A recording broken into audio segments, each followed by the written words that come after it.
How to fix corrupted files in League of Legends. Hey there, welcome to the channel and let's get right into this quick and easy tutorial.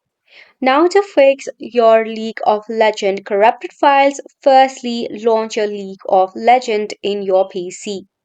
Now once you have launched it, you will see a user icon in your top right corner. You have to click on this user icon. After that, you will see a display like this of your settings. Press on the option of League of Legends. Here you will have the repair option. Firstly, click on repair. Also, it can be because your League of Legends needs some update. In that case, you always need to toggle on this enable auto update so that it can update to its latest version and remove any of the bug or the glitch issue. Next step that you can do is in the search bar search for Task Manager.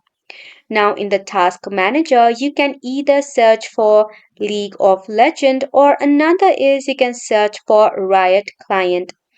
Now in the Riot Client always check that if it is running at its optimum speed. If not, you can just right click on it and you can tap on End Task. This will help you to remove the glitch issue that is going around in your League of Legends. After that, you can restart your PC, then launch your League of Legends once again. Hopefully, this was helpful to you. Thank you so much for tuning in.